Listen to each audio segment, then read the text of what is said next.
dan saudara Firmansyah telah hadir memenuhi panggilan kami untuk dimintai keterangan.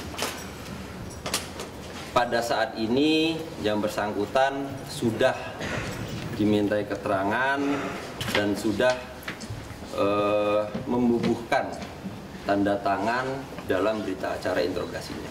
Akan kami lakukan penelitian, akan kami lakukan analisa untuk mekanisme pemeriksaan selanjutnya.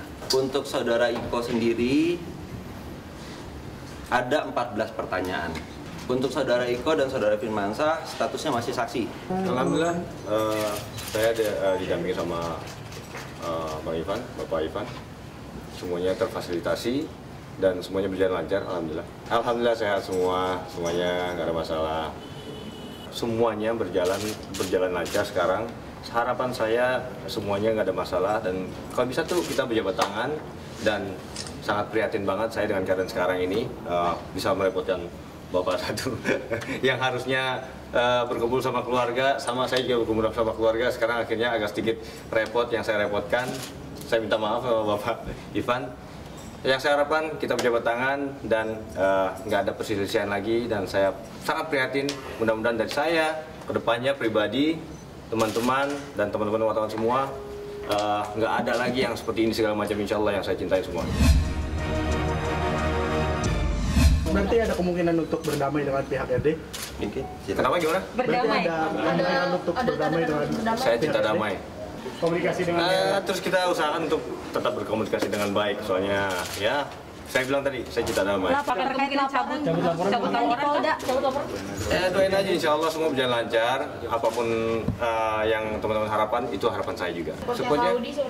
Supportnya pasti otomatis penuh cinta, penuh cinta, penuh kasih sayang. Adapun berkaitan dengan laporan di Polres Metro Bekasi, klien kami berkomitmen akan bekerja sama dan secara kooperatif dengan penyidik dan akan mengikuti proses hukum yang berjalan.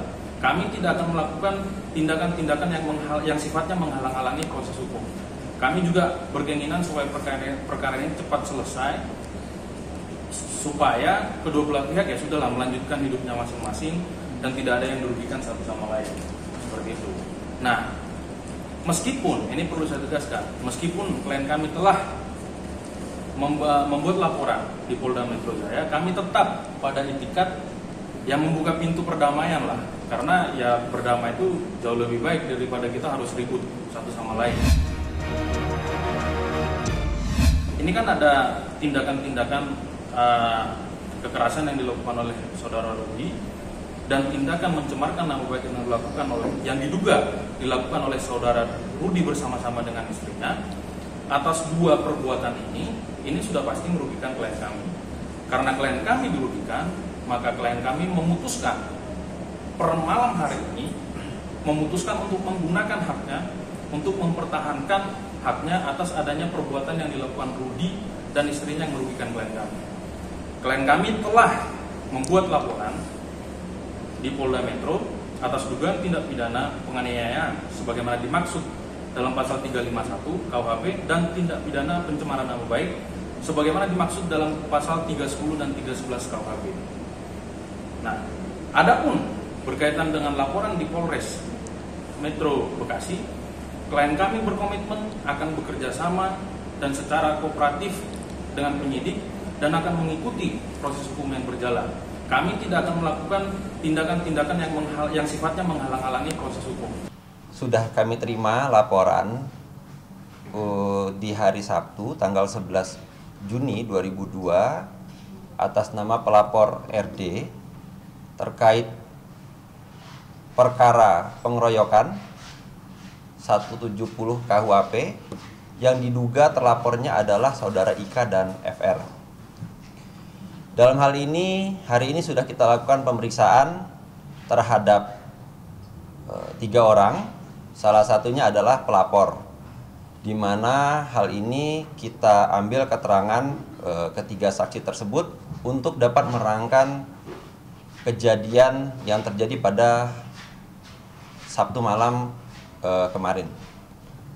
Selanjutnya untuk terlapor akan kita lakukan panggilan dan sudah kita layangkan suratnya untuk esok hari pukul 9.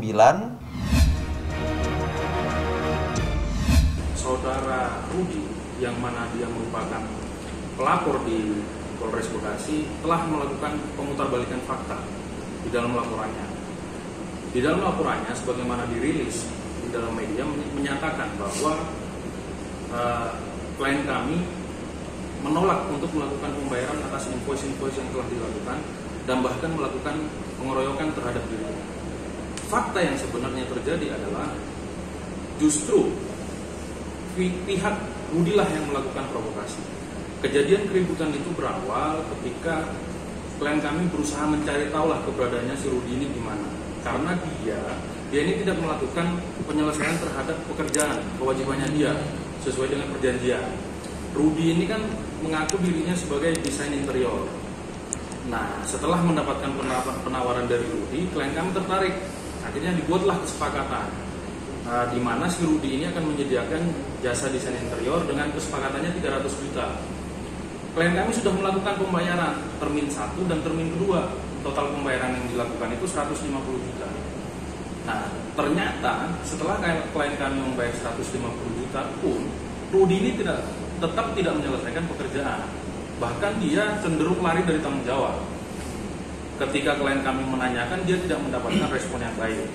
Akhirnya setelah tidak mendapatkan respon yang baik, klien kami meminta kontraktor yang ditunjuk untuk menghubungi pihak Rudi, dan ternyata yang didapatkan oleh kontraktor justru Rudi ini diduga bersama-sama dengan istrinya memberikan suatu pernyataan-pernyataan yang mencemarkan nama baik klien kami. Nanti berkaitan dengan pernyataan-pernyataan itu akan kami jelaskan pada saat pemeriksaan. Setelah selesai pemeriksaan baru akan kami jelaskan pernyataan seperti apa yang merendahkan martabat dan nama baik klien kami. Nah, pada saat kejadian keributan itu sebenarnya yang memprovokasi itu adalah Rudi dan istrinya. Jadi pada saat kejadian itu klien kami itu mencoba untuk mengambil foto atau video yang membuktikan saudara Rudi dia ada di rumah. Nah, ternyata saudara Rudi mengetahui dan dia keberatan. Dia teriak ke klien kami, dia memaki klien kami dan keluarga. Ada istri, ada kakaknya di situ. Melihat respon dari Rudi dan istrinya tersebut, klien kami berusaha untuk balik ke rumah deh, biar nggak terjadi keributan yang berkepanjangan. Ternyata si istrinya si Rudi ini tidak berhenti di situ. Dia tetap merekam, dia memaki-maki, dia mengancam akan memviralkan. Karena ada kejadian seperti itu, akhirnya klien kami secara spontan berusaha untuk menghentikan perekaman itu. Karena ini kan berpotensi merusak nama baik klien kami.